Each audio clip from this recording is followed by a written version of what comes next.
मित्रांनो, तुम्हाला माहित आहे की आपण आपले पैसे कुठे कुठे इन्व्हेस्टमेंट करू शकतो? खरं तर खूप साऱ्या लोकांना फक्त 2-3 इन्व्हेस्टमेंट प्लॅनच्या बाबतीमध्ये माहिती असतं, परंतु या व्हिडिओमध्ये मी तुम्हाला सांगणार आहे असे डिफरंट मनी इन्व्हेस्टमेंट प्लॅनच्या बाबतीमध्ये जिथे तुम्ही तुमची इन्व्हेस्टमेंट सुरू करू शकता. जर तुम्ही तुमची इन्व्हेस्टमेंट सुरू केली नसेल तर ह्या वेगळ्या इन्व्हेस्टमेंट प्लॅटफॉर्म मध्ये तुम्ही तुमची इन्व्हेस्टमेंट सुरू करू शकता. तर चला मित्रांनो, व्हिडिओला सुरुवात करूया. तर सर्वात पहिली आहे इक्विटी. जर तुम्हाला शेअर मार्केट बद्दल माहित असेल, शेअर मार्केट बद्दल तुम्हाला नॉलेज असेल, तर तुम्ही इक्विटीमध्ये म्हणजे स्टॉक मार्केटमध्ये तुमची इन्व्हेस्टमेंट सुरू करू शकता. परंतु स्टॉक मार्केटमध्ये इन्व्हेस्टमेंट करण्यापूर्वी तुम्हाला त्याचं पूर्ण नॉलेज घ्यावं लागेल आणि त्यानंतरच तुम्ही त्यामध्ये काय करू शकता, इन्व्हेस्टमेंट सुरू करू शकता. दुसरी गोष्ट आहे that is a mutual fund. Mutual fund बाबतीत जर तुम्हाला माहित असेल तर वेगवेगळे म्युच्युअल फंड आहे, तिथे जाऊन तुम्ही काय करू शकता, तुमची इन्व्हेस्टमेंट सुरू करू शकता. Then RD that is a recurring deposit. Recurring deposit मध्ये सुद्धा तुम्ही काय करू शकता, तुमची इन्व्हेस्टमेंट प्लॅन करू शकता. कारण इथे तुम्हाला जास्तीत जास्त 7-8% तुम्हाला काय इंटरेस्ट मिळेल. परंतु जे लोक जास्त रिस्क घेऊ इच्छित नाही किंवा घ्यायला तयार नसतात, त्यांनी आरडी मध्ये काय करू शकतात, ते इन्व्हेस्टमेंट सुरू करू शकतात. Then gold investment. जर गोल्ड इन्व्हेस्टमेंट तुम्हाला माहितच असेल, जर सोन्याचे भाव जर उतरले तर त्यावेळेला जर तुम्ही त्यामध्ये इन्व्हेस्टमेंट करायला सुरुवात केली तर गोल्डमध्ये सुद्धा तुम्हाला चांगल्या पद्धतीचा प्रॉफिट होऊ शकतो. परंतु गोल्डमध्ये इन्व्हेस्टमेंट करताना अगोदर आपल्याला बघायचं की गोल्डचे रेट जेव्हा खाली येतात त्यावेळेला त्यामध्ये इन्व्हेस्टमेंट सुरू करू शकतो. त्यानंतर PPF that is a public provident fund मध्ये सुद्धा तुम्ही काय करू शकता, तुमची इन्व्हेस्टमेंट प्लॅनिंग करू शकता. त्यानंतर बॉन्ड्स. बॉन्ड्स मध्ये तर होपसो की मला वाटतं की बॉन्ड्स बद्दल सगळ्यांना माहितच असेल की ह्या बँकेमध्ये मी 1 लाखाचा बॉन्ड केला, 2 लाखाचा बॉन्ड केला. म्हणजे त्यामध्ये काय असतं की एका विशिष्ट पिरियड पर्यंत आपण आपली जी रक्कम आहे ती तिथे जमा करत असतो आणि त्यावरती आपल्याला 5%, 6%, 7% अशा पद्धतीचा मंथली इंटरेस्ट दिला जातो. त्या पद्धतीने खूप सारे लोक या बॉन्ड्स मध्ये इन्व्हेस्टमेंट करतात.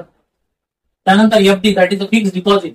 फिक्स डिपॉझिट मध्ये सुद्धा आपण काय करू शकतो, आपली इन्व्हेस्टमेंट सुरू करू शकतो. एफडी तुम्ही बँकमध्ये पण करू शकता आणि पोस्ट ऑफिसमध्ये पण करू शकता.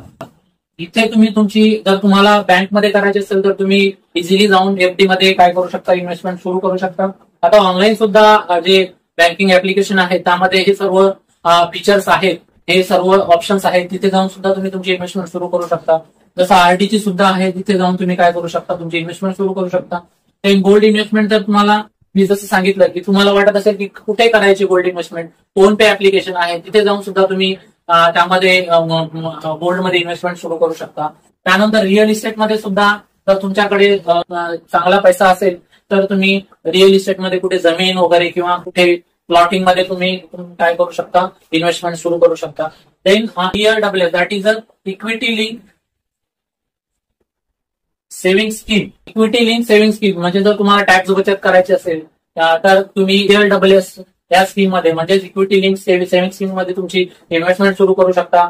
ही एक इक्विटी लिंक सेव्हिंग स्कीम आहे जिथे तुम्ही टॅक्स बचत करू शकता. म्हणजे असे वेगळे म्युच्युअल फंड आहेत जिथे तुम्ही इन्व्हेस्टमेंट सुरू करू शकता आणि त्याचा तुम्हाला तर फायदा होणारच, तुम्हाला जे रिटर्न्स भेटतील तर भेटणारच, परंतु त्यामध्ये तुम्ही टॅक्स बेनिफिट सुद्धा घेऊ शकता.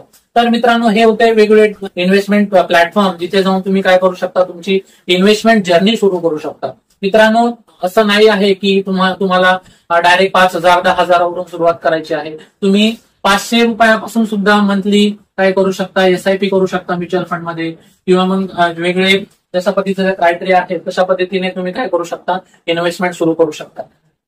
परंतु जेव्हा आपण छोट्या अमाऊंट पासून सुरुवात करतो, हळूहळू आपण हे काय करू शकतो, थोडंसं बचत करू शकतो, हळूहळू त्यामध्ये आपण अमाऊंट वाढवू शकतो. परंतु एकदा आपल्याला जी इन्व्हेस्टमेंटची सवय लागली तर आपण काय करू शकतो, प्रॉपरली आपले जे इन्व्हेस्टमेंट आहे ते प्रॉपरली प्लॅनिंग करू शकतो. तर मित्रांनो, हे होतं सर्व वेगवेगळ्या इन्व्हेस्टमेंट प्लॅनच्या बाबतीमध्ये. जर तुम्हाला ही इन्फॉर्मेशन खरोखरच इम्पॉर्टंट किंवा हेल्पफुल वाटली असेल तर व्हिडिओला नक्कीच लाईक करा आणि आपल्या चॅनलवर नवीन असाल तर चॅनलला सबस्क्राईब करायला विसरू नका. Thank you so much.